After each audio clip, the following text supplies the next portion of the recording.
सूर्या हंसदा मामले में एक और नया मोड़ आया है। एजेंसी थोड़ी जांच करेगी। कभी लोग गलती से बोल बैठता है कि उसको गुरुजी के साथ भी तुलना करने लगता है कि इतना बड़ा टेरर था, इतना बड़ा दहशत पैदा कर दिया था कि गवाह हॉस्टाइल हो जाता था। भारतीय जनता पार्टी इसको एक आदिवासी कार्ड खेलने का प्रयास किया कि अपराधी चाहे किसी भी जात का हो, किसी भी धर्म का हो, वो अपराधी होता है। और सूर्या हंसदा अपराधी था और अपराधी के तौर पर लोग उसको जानता है और जानेगा। यहाँ के वकील ने जानकारी दी है, उनके जो वकील हैं जो निःशुल्क उसके लिए लड़ाई लड़ रहे हैं, उन्होंने कहा है कि वो इस केस के लिए एक भी रुपया चार्ज नहीं करेंगे। उसको कोटि-कोटि नमन। बात करते हैं सूर्या हंसदा की, तो उनके ऊपर जो इल्ज़ाम है, करीबन 25 मामले उनके ऊपर थे, इसमें से 15 में वो जमानत ले चुके थे, 15 में मतलब बरी हो चुके थे, अपराधी घोषित नहीं किए गए थे। उसमें जो है टोटल 25 केस दर्शाया गया है, ठीक है। उसमें जो है 25 केस में 14 केस में ये रिहा थे, 5 केस में जो है अनुसंधान चल रहा था, ठीक है, और 5 केस पे वो बेल पे थे। वो 5 में 3 केस जो है साहिबगंज जिला का है, 2 केस गोड्डा जिला का है, और जिस गोड्डा जिला के केस में ही इनको कहा जाता है कि अरेस्ट किया गया, लेकिन जिस केस में कहा जाता है कि अरेस्ट किया गया उसमें इनफैक्ट जो है वारंट इशू नहीं हुआ। बिना वारंट का क्या नहीं, उस केस में पुलिस बिना वारंट के गिरफ्तार कर सकती है, लेकिन आउट ऑफ डिस्ट्रिक्ट गिरफ्तार नहीं कर सकती है। तो फिर कैसे करनी है? वो तो आपको उसका जवाब देना होगा। यही तो मैंने बताया कि तत्व और परिस्थिति बताता है कि जो है सूर्या हंसदा आपका क्लाइंट है जी, आप कैसे सहयोग करेंगे? क्या कानूनी प्रक्रिया होगा आपके?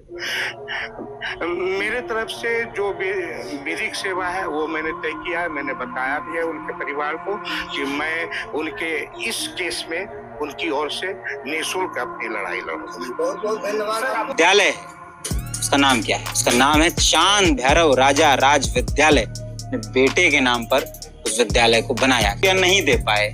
देखिए, ये मासूम सा बच्चा अपने एकदम उम्र में, जिस उम्र में इसको नहीं जाना था, उस उम्र में इसने जान खो दी। और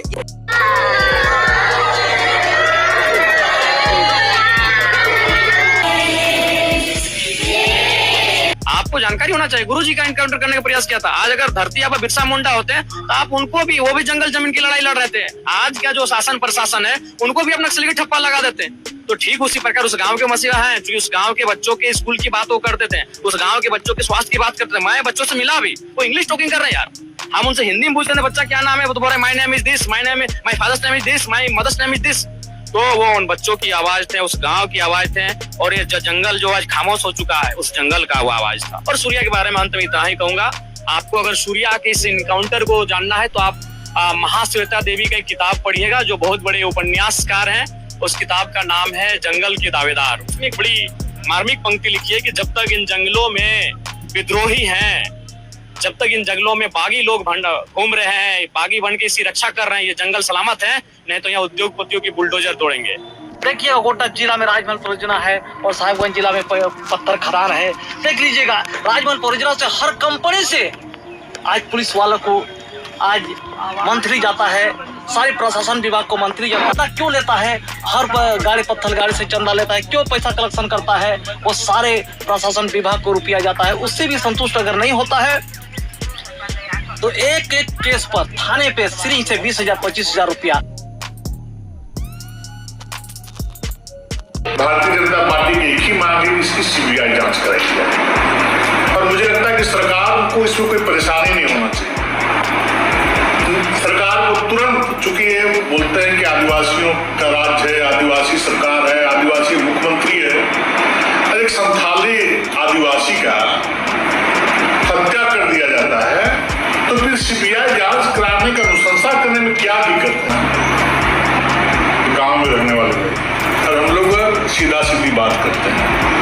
मैं कहता हूं कि मैं सूर्या हंसदा को विगत 2019 से जानता था, और उसके मन में एक सेवा का भाव था, सेवा का ललक था।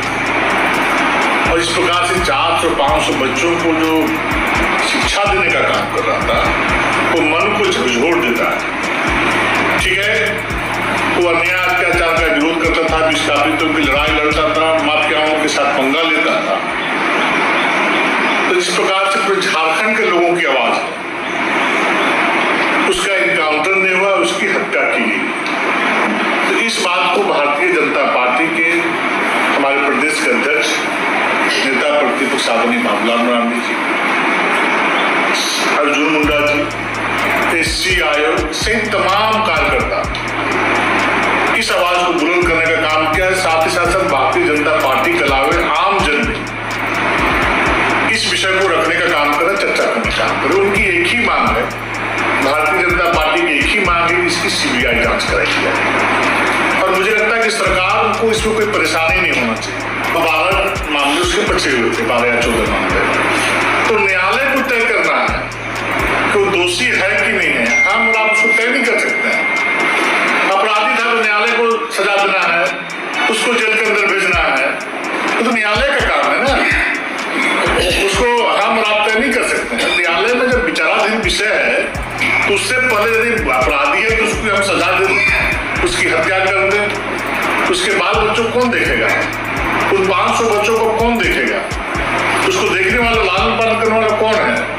इस बारे में विचार करना चाहिए, क्योंकि बार बार आदिवासी की दुहाई देने वाले लोग भारतीय जनता पार्टी के किसी समाज के बारे में नहीं बोलते। भारतीय जनता पार्टी आम लोगों की बात करती है, सभी समाज प्रिय हैं, लेकिन आदिवासी के नाम पर आदिवासियों का जो वोट बटोरने वाले लोग हैं, जिनकी सरकार इस राज्य में चल रही है, आदिवासी की हत्या दिन दहाड़े कर दी जाती है, तो फिर सीबीआई जांच करने में क्या दिक्कत है, क्या परेशानी है, ये हम लोग को समझ नहीं आ रहा है। भारतीय जनता पार्टी एक प्रखंड मुख्यालय में, जिला मुख्यालय में प्रदर्शन करने का काम किया। आम लोग सहित भारतीय जनता पार्टी के एक कार्यकर्ता उस प्रदर्शन में भाग लिया कि सरकार के काम में दूर है, लेकिन सरकार एकदम